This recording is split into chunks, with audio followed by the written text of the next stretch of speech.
Сәлеметсіздер ме оқушылар, 3-ші сыныптың қазақ тілі сабағы 67-ші сабақты өтетін боламыз. Зат есім. 9-ші жаттығу. Мәтіндерді оқып, өзара салыстыр. Құмға салынған сурет. Жұрттың баласы хат танып, сабақ оқығанда мұның қолынан бар келгені сұқ саусағымен құмға сурет салу. Болмаса қашау пышағын ала жүріп, тас пен ағаштан мүсін жасау. Бала, әкең қастей, марқұм момын кісі еді.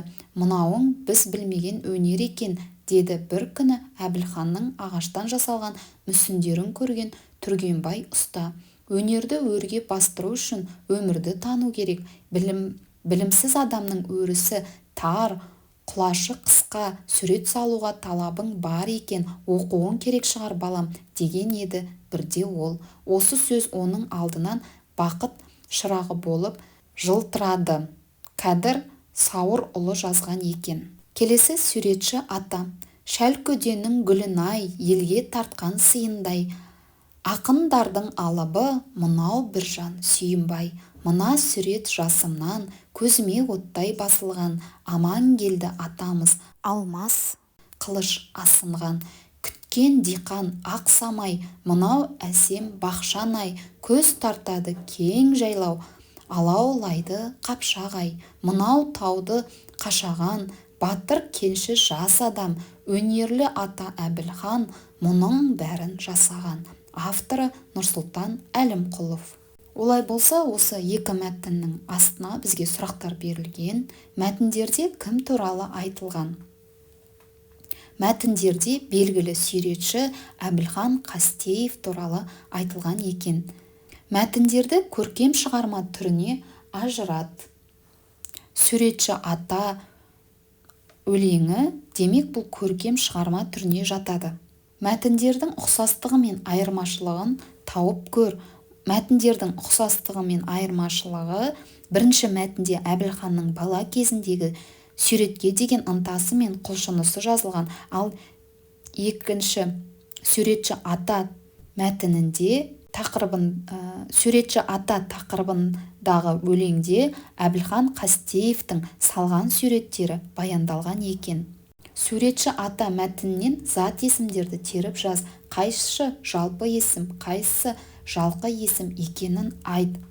Суретші ата мәтініндегі зат есімдер: Біржан, Сүйінбай, Амангелді, ата, ақындар, диқан, қылыш, жайлау, батыр, кенші және Әбілхан сөздері. Мұндағы жалпы есімдер жалпылама айтылған есімдер, яғни ата, ақындар, диқан, қылыш, жайлау, батыр, кенші сөздері болады екен. Ал жалқы есім ол бір адамға ғана тиесілі немесе бір адамға ғана айтылып жатқан сөздер, яғни Біржан, Сүйінбай, Амангелді, Әбілхан болады екен. 10-шы жаттығу. Мәтінді көшіріп жаз. Мүсін әртүрлі тәсілмен жасалады. Мүсіннің бедерін шығаруда жұмсақ сазбалшық пайдаланылады. Қатты затты кертіп те бедер жасауға болады. Зат есімдерді тап, олардың үстіне з, е деп белгі қалдыр дейді. Бұл мәтіндегі зат есімдер мүсін, сазбалшық және бедер сөздері болады екен. 11-ші жаттығу. Сызбаға қарап, жалқы және жалпы есім туралы қорытынды жаса. Жалпы есім: әнші. Жалқы есім: Роза Бағланова, Бибігүл Төлегенова, Әлібек Дінішев. Жалқы есім: күйші. Жалқы есім: Құрманғазы, Дина, Дәулеткерей. Жалпы есім: мүсінші. Жалқы есім: Бақытжан Әбішев, Хақымжан Наурызбаев, Ескен Сергебаев. Зат есімдерді жалқы, жалпы, жекеше, көпше түріне ажырат. Әр сөздің қандай сұраққа жауап беріп тұрғанын айт, ойыңмен бөліс дейді. Мұражай, экспонаттар, мүсінші, кілемдер, төсеніш, портрет. Әбілхан Қастеев сөздері берілген екен. Мұражай не сұрағына жауап береді? Мұражай сөзі жалпы есім және жекеше айтылып тұр. Экспонаттар нелер сұрағына жауап береді? Жалпылама айтылады. Демек, жалпы есім. көпше түрде болады. Мүсінші кім сұрағына жауап беріп және жекеше түрінде тұр. Кілемдер нелер сұрағына жауап береді. Кілемдер сөзі жалпы есім және көпше түрде тұр.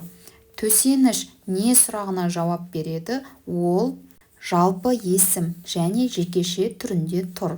Портрет не сұрағына жауап береді. Портрет сөзі жалпы есім жекеше түрде тұр. Әбілхан Қастеев кім сұрағына жауап береді. Әбілхан Қастеев жалпы есімге жатады және жекеше мағынада тұр. Осымен бүгінгі сабағымыз аяқталды. Сіздерге сабақ ұнады деген ойдамын. Сіздермен бірге болған Мақпал Ерболатқызы. Келесі сабақта кездескенше сау болыңыздар.